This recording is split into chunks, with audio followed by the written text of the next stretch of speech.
Hello बच्चों, कैसे हो आप सब। आज हम स्टार्ट करेंगे क्लास 10th एसएसटी में chapter number 5 democracy meaning and various form of democracy का पार्ट फर्स्ट। ठीक है, तो ये जो चैप्टर है वो आपके 5 मार्क्स का चैप्टर है। ठीक है, और इसमें कुछ सिलेबस में चेंजेस भी हुए। तो देखो, एक तो आपका वेरियस फॉर्म ऑफ डेमोक्रेसी ये टॉपिक कट हो चुका है, और various theories and concept of democracy ये भी आपका कट हो चुका है। क्या क्या सिलेबस में रहा है, मीनिंग करना है अपन को डेमोक्रेसी का, की फीचर्स देखने हैं डेमोक्रेसी के, और क्रिटिकल एग्जामिनेशन ऑफ डेमोक्रेसी, और essential condition for the success of democracy. ये जो है आपका एक छोटा क्वेश्चन हो सकता है, और ये दोनों जो है आपके बड़े क्वेश्चन हो सकते हैं। ठीक है, तो स्टार्ट करते हैं। सबसे पहले आज के पार्ट में अपन करने क्या वाले हैं, तो आज के पार्ट में अपन मीनिंग देखेंगे, की फीचर्स देखेंगे, और एसेंशियल कंडीशन देखेंगे। क्रिटिकल एग्जामिनेशन ऑफ डेमोक्रेसी जो है वो अपन नेक्स्ट पार्ट में करेंगे। तो पहला टॉपिक लेते हैं, डेमोक्रेसी की मीनिंग क्या है। तो जो डेमोक्रेसी जो है वो दो वर्ड से मिलकर बना है, एक है डेमस और एक है क्रेटिया। तो देखो, डेमस का मतलब होता है पब्लिक और क्रेटिया का मतलब है power. So democracy means power of public. तो ऐसी गवर्नेंस जिसमें सारी जो पावर होती है वो पब्लिक के पास हो, उसे अपन क्या कहते हैं, डेमोक्रेसी कहते हैं। Democracy is the government of the people by the people for the people. ठीक है, डेमोक्रेसी मीनिंग लोकतंत्र, प्रजातंत्र, जनतंत्र, ये सब इसके अदर नेम है जो कि हिंदी में थोड़े चलन में। ठीक है, बाकी ये सही डेफिनेशन ये है कि गवर्नमेंट जो होती है वो लोग ही चुनते हैं, लोगों के लिए चुनते हैं, और लोग ही काम करते हैं। तो डेमोक्रेसी जो है वो क्या है, government of the people by the people for the people. Next है a system of governance based on the power of public, उसे भी अपन क्या कह सकते हैं, डेमोक्रेसी। तो इस तरीके से अपन डेमोक्रेसी को क्या कर सकते हैं, डिफाइन कर सकते हैं। ठीक है, अब डेमोक्रेसी देखो दो तरीके से चल सकती है, कि या तो हर जो फंक्शन हो, हर जो चीज हो, वो जनता जो है वो खुद चूज करे, पब्लिक जो है खुद चूज करे। और एक फॉर्म होती है जो कि अपने यहाँ पर इंडिया में, कि अपन क्या करते हैं, अपना जो रिप्रेजेंटेटिव होते हैं वो पार्लियामेंट भेजते हैं, और वो जाके गवर्नेंस संभालते हैं। और वो जो गवर्नेंस संभालने वाले लोग हैं वो कौन चूज करते हैं, अपन चूज करते हैं। तो इनडायरेक्टली अपन ही जो है वो पावर में है। ठीक है, नेक्स्ट है की फीचर ऑफ डेमोक्रेसी। डेमोक्रेसी के फीचर्स बताने, तो देखो 5 फीचर है डेमोक्रेसी के। एक तो ये डेमोक्रेसी जो होती है वो गवर्नेंस होती है किसकी, पीपल की। इसमें गवर्नमेंट जो होता है वो कौन बनाता है, जो पब्लिक होती है वही बनाती है।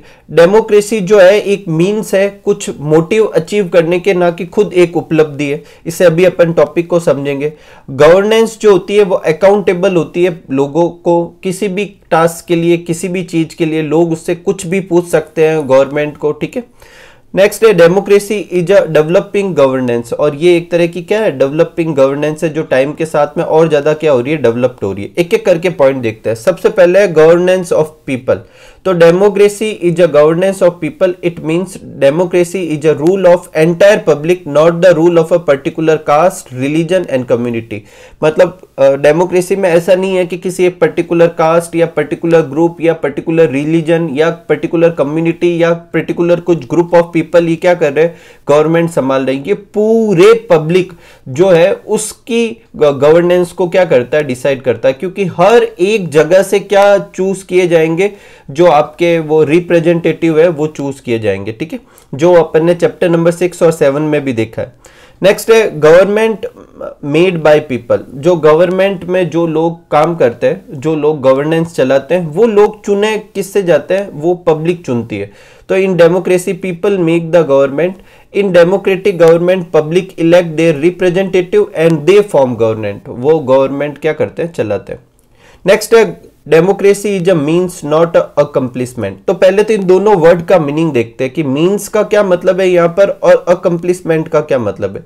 मीन्स का मतलब होता है कुछ करने का मेथड जो होता है उसे मीन्स कहते हैं, और कुछ अचीव कर लेने को क्या कहते हैं, अकम्प्लिशमेंट कहते हैं। तो डेमोक्रेसी एक मेथड है, ना कि कोई अचीवमेंट है। और इसमें क्या चीज का मेथड है, क्या अपन वो टारगेट है जो अपन ऑब्टेन करना चाहते हैं। तो democracy is a mean of following thing.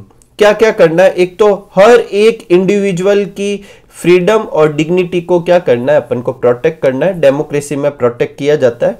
और जो जनरल पब्लिक वेलफेयर है उसको और स्ट्रेंथ दी जाती है, उसको इंक्रीमेंट किया जाता है, उसे और बढ़ाया जाता है। नेक्स्ट है गवर्नेंस अकाउंटेबल टू पीपल। इसका क्या मतलब है कि in democracy government is responsible towards the people. It means if the government जो है वो सीज करती है किसी इंडिविजुअल की फ्रीडम और उसकी रेस्पेक्ट को, मतलब उस पब्लिक की रेस्पेक्ट नहीं करती है, तो पब्लिक जो है गवर्नमेंट को क्या कर सकते हैं, चेंज भी कर सकते हैं और गवर्नमेंट से वो कुछ भी टास्क के बारे में पूछ भी सकते हैं। ऐसा डेमोक्रेसी में होना चाहिए, पर कहीं कहीं नहीं होता। नेक्स्ट है democracy is a developing governance. मतलब टाइम के साथ में डेमोक्रेसी में बहुत सारे चेंजेज हुए और इन चेंजेज की वजह से डेमोक्रेसी और ज्यादा क्या हुई है, डेवलप्ड हुई है और अभी भी और डेवलप्ड हो रही है। In the modern era, democratic system of governments has gone through many stage of evolution। जैसे कि एक एग्जांपल है कि इनिशियली डेमोक्रेसी जो होती है वो पॉलिटिकल फ्रीडम की बात करती थी। पॉलिटिकल फ्रीडम का क्या मतलब है कि कोई भी आदमी जो उस पर्टिकुलर जगह का, कोई भी पब्लिक में से कोई भी आदमी गवर्नमेंट का हिस्सा बन सकता था। मतलब जैसे अपने यहाँ की बात की जाए तो कोई भी आदमी जो है वो उठकर प्राइम मिनिस्टर या जो है वहां तक पहुंच सकता है, ठीक है। हाँ, उसका जो रूटीन है वो करना होगा, पहले एमएलए वगैरह बनते हैं जो भी है, लेकिन वो बन सकता है। ऐसा नहीं है कि भाई जैसे राजा महाराजाओं का सिस्टम होता है कि भाई इसी का ही बच्चा बनेगा, ऐसा कुछ सिस्टम नहीं है। तो पहले जो डेमोक्रेसी थी उसमें पॉलिटिकल फ्रीडम की बात की जाती थी, अभी भी है पॉलिटिकल फ्रीडम, और equality of a person, constitutional rule और लॉ के बारे में बात करते थे। लेकिन अब जो है डेमोक्रेसी में इकोनॉमिक डेवलपमेंट के बारे में भी बात होती है और सोशल इक्वलिटी के बारे में भी बात होती है। इसका मतलब डेमोक्रेसी में और पॉइंट क्या किए गए, ऐड किए गए। ये अच्छे पॉइंट थे, पॉलिटिकल फ्रीडम होना, हर पर्सन को इक्वलिटी देना, लेकिन अब इसके साथ साथ economic development, economic equivalent, social equality, social justice, इन पॉइंट के बारे में भी क्या की जाती है, बात की जाती है। तो ये 5 पॉइंट जो है वो अपन को किसके बारे में लिखना है, डेमोक्रेसी के की फीचर के बारे में लिखना है, ठीक है। नेक्स्ट जो अपना टॉपिक है कि एसेंशियल कंडीशन क्या है एक किसी भी जगह पर डेमोक्रेसी के सक्सेस होने के। तो सबसे पहला है पीस एंड ऑर्डर। तो देखो, अगर किसी एक जगह पर पीस एंड ऑर्डर रहेगा तो वहां पर डेमोक्रेसी जो है वो अच्छे से सक्सेसफुली रन हो सकती है। अगर वहां पर किसी जनता को ये फियर नहीं है कि बाहर से वॉर हो सकती है या बाहर से कोई आ सकता है जो हमारे ऊपर क्या करेगा, रूल करेगा, ऐसा कुछ नहीं है, उनके अंदर फियर नहीं है, गवर्नमेंट को ऐसा फियर नहीं है, तो डेमोक्रेसी अच्छे से चल सकती है। क्योंकि अगर ऐसा कोई फियर हो तो ऐसे केस में क्या होगा कि गवर्नमेंट जो है वो सेंट्रलाइज्ड हो जाएगी और सारी पावर अपने पास में ले लेगी और लोगों की फ्रीडम को बैन करेगी, ताकि पूरे जो मतलब नेशन को एकजुट करके वो बाहर से जो चीज आ रही है या जो वॉर है उसके टुवर्ड्स में फाइट कर सके। ऐसे केस में लोगों की कुछ फ्रीडम को भी क्या किया जा सकता है, बैन किया जा सकता है। तो फिर वो अच्छी बात नहीं है, वो तो डेमोक्रेसी हुई नहीं। तो डेमोक्रेसी को अच्छे से रन होने के लिए क्या होनी चाहिए, जो जनता या फिर जो भी मतलब गवर्नमेंट है या फिर कंट्री को कोई फियर नहीं होना चाहिए कि भाई वॉर होने वाली है, कोई इन्वेजन होने वाला है, पीस और ऑर्डर रहना चाहिए। In this case power is not centralised. मतलब जनरल केस में क्या होता है कि पावर सेंट्रलाइज नहीं होती, पीपल जो होते हैं वो अपनी फ्रीडम को एंजॉय कर सकते हैं। लेकिन जब वॉर वगैरह या एक्सटर्नल इन्वेजन होता है, मतलब बाहर से घुसपैठ होती है, तो उस केस में गवर्नमेंट जो है वो सारी पावर को सेंट्रलाइज करती है ताकि नेशनल इंटीग्रिटी बनाई जा सके, सिक्योरिटी को मेंटेन किया जा सके। और ऐसे केस में गवर्नमेंट जो है कुछ बैन भी क्या करती है, इंपोज करती है लोगों के ऊपर, उनकी फ्रीडम के ऊपर। और ऐसे केस में जो है लोगों को डेमोक्रेसी के फायदे नहीं मिल सकते। तो डेमोक्रेसी को सही सक्सेसफुली रन होने के लिए क्या होना चाहिए, पीस एंड ऑर्डर होना चाहिए। नेक्स्ट है strong national economy. Democracy system तभी अच्छे से परफॉर्म कर पाएगा जब किसी एक नेशन की जो इकोनॉमिक ग्रोथ है वो अच्छे से हो सके। अगर इकोनॉमिक ग्रोथ अच्छे से नहीं है तो भी डेमोक्रेसी जो है वो खतरे में रहती है। इसका एग्जांपल है कि वर्ल्ड वॉर जो फर्स्ट हुआ था उसके बाद में जर्मनी और इटली में जहां पहले डेमोक्रेटिक रूल होता था वो खत्म हो गया। उसका कारण क्या था, पुअर नेशनल इकोनॉमी था। तो पुअर नेशनल इकोनॉमी होगा तो डेमोक्रेसी जो है वो सक्सेसफुली रन नहीं हो सकती। तो स्ट्रॉन्ग नेशनल इकोनॉमी होना चाहिए। नेक्स्ट है एस्टेब्लिशमेंट ऑफ इकोनॉमिक यूनिफॉर्मिटी। मतलब ऐसा होना चाहिए कि उस देश में ऐसा ना हो कि किसी के पास जरूरत से ज्यादा पैसा है एक ग्रुप के पास और एक ग्रुप के पास बिल्कुल नहीं है। मतलब इकोनॉमिक पॉइंट ऑफ व्यू से सब लोगों के पास में एक जैसी मतलब वो क्या होनी चाहिए, संपत्ति वगैरह होनी चाहिए, पैसा वगैरह होना चाहिए, ताकि पब्लिक जो है वो डिवाइड ना हो। अगर डिवाइड होगी तो उनके बीच में मतभेद होंगे, कोई जो ज्यादा जिनके पास पैसा है वो डेमोक्रेसी के साथ छेड़खानी कर सकता है, मतलब गवर्नमेंट के साथ भी वो छेड़खानी कर सकता है। तो ऐसे केस में जो होगा सबको इक्वल राइट्स नहीं मिलेंगे। तो सक्सेसफुल रन होने के लिए क्या होना चाहिए कि देयर शुड बी लेस और no gap between rich and poor, मतलब ऐसा कुछ होना ही नहीं चाहिए, दायरा ही नहीं होना चाहिए कि हाँ ये लोग रिच है ये लोग पुअर है। मतलब मिडिल क्लास फैमिली वाले ज्यादा नंबर में होने चाहिए, मतलब समाज का ज्यादा हिस्सा जो होता है वो मिडिल क्लास में होना चाहिए, तब जो है डेमोक्रेसी अच्छे से रन हो सकती है। ठीक है, नेक्स्ट है अपने establishment of social justice. Social justice का क्या मतलब है कि समाज में किसी भी बेस पर, मतलब सोसाइटी में किसी भी बेस पर डिस्क्रिमिनेशन नहीं होना चाहिए, भेदभाव नहीं होना चाहिए, ना कास्ट के ऊपर, ना क्रीड के ऊपर, ना लैंग्वेज के ऊपर, ना जेंडर के ऊपर, ना कलर के ऊपर, ना सेक्स ओरिएंटेड, किसी भी रिलेटेड क्या नहीं होना चाहिए, कोई डिस्क्रिमिनेशन नहीं होना चाहिए, सब लोग एक जैसे, मतलब उनको राइट्स मिलने चाहिए। ऐसे केस में डेमोक्रेसी और ज्यादा अच्छे से क्या होगी, रन हो सकती है। नेक्स्ट है educate and sensible people.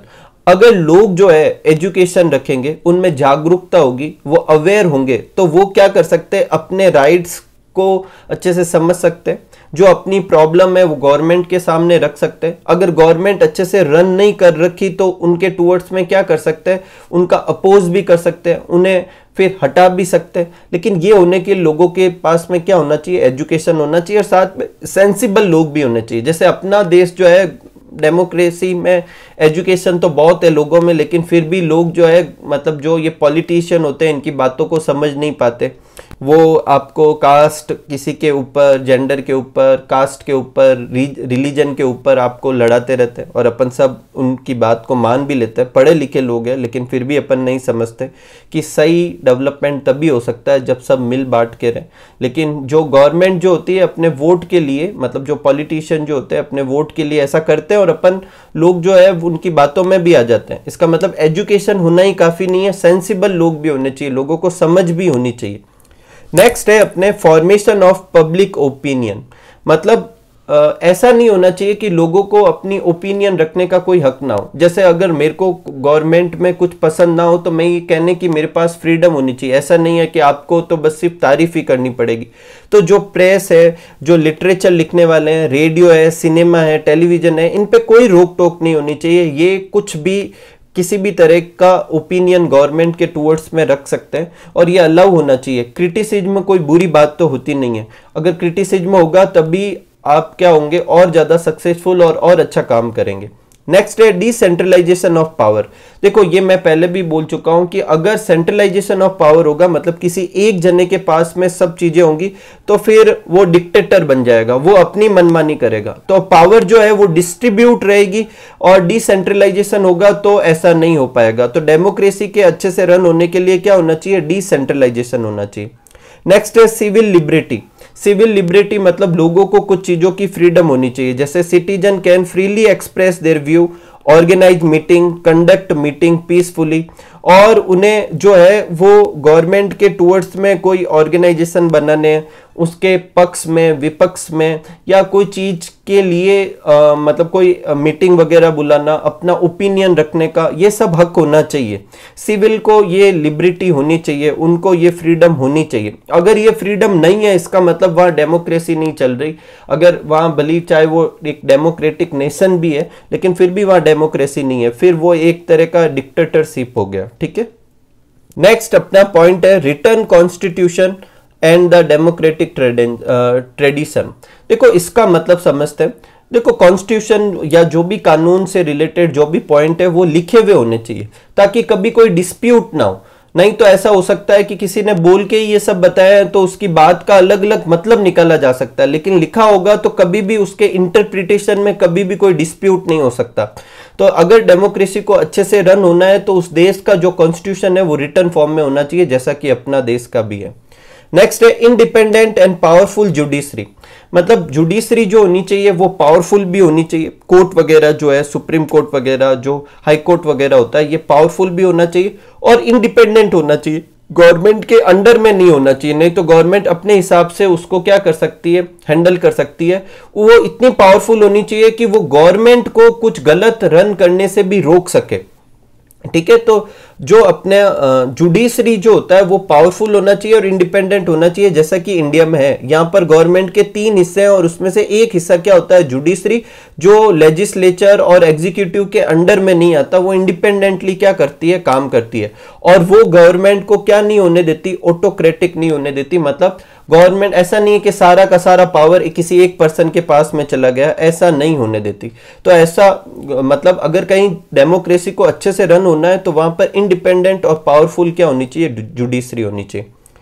Healthy and well organise party system. देखो आप सब जानते हैं, जैसे अपने इंडिया में भी डेमोक्रेसी में बहुत सारी पार्टीज है, जैसे कांग्रेस है, बीजेपी है, आम आदमी पार्टी है। तो जो ये पार्टीज जो होती है उनका जो फॉर्मेशन है वो एक अच्छे पॉइंट पे होना चाहिए। मतलब वो पार्टी इसलिए बननी चाहिए कि उनका कुछ इकोनॉमिक और पॉलिटिकल प्रॉब्लम से रिलेटेड अपनी कुछ अलग से ओपिनियन है और वो उसको लाना चाहते हैं, इसलिए वो अलग से पार्टी बनाना चाह रहे हैं। ऐसा नहीं होना चाहिए कि पार्टी जो है वो रीजन, लैंग्वेज और कम्युनिटी पे बने, जो कि अपने देश में बनती भी है कि भाई ये वाली रीजन है तो यहां पर इस आदमी को खड़ा कर दो क्योंकि यहां पर इस कास्ट के लोग ज्यादा रह रहे हैं।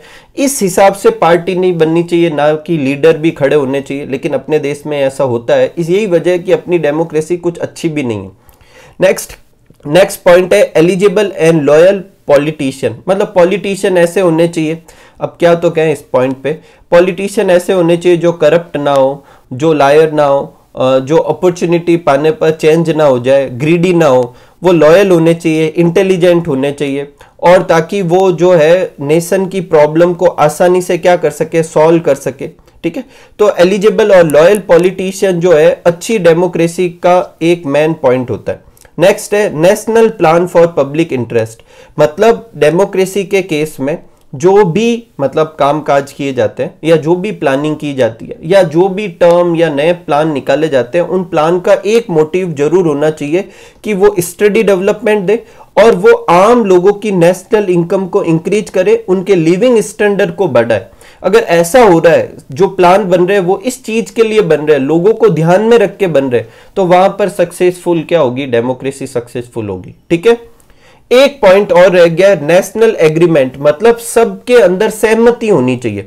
मतलब कोई भी पॉलिटिकल पार्टी, कोई बड़ा इशू हो, कोई बेसिक इशू हो, तो उसमें सारी पॉलिटिकल पार्टी में क्या होना चाहिए, एग्रीमेंट होना चाहिए। माइनॉरिटी और मेजॉरिटी क्लास जो होती है सोसाइटी की, पहले तो वो होनी ही नहीं चाहिए, और अगर वो है, जो जिन लोगों के नंबर कम है वो माइनॉरिटी क्लास कहलाती है, जिनके नंबर ज्यादा वो मेजॉरिटी कहलाती है। उनके बीच में भी कोई मुद्दा नहीं होना चाहिए, कोई बहस नहीं होनी चाहिए। बेसिक इशू को रिलेटेड करके अपना बात रखने का हक होना चाहिए, लेकिन जो बेसिक इशू होते हैं उनमें आपसी सहमति होनी चाहिए, तो डेमोक्रेसी वहां पर अच्छे से क्या हो पाएगी, रन हो पाएगी।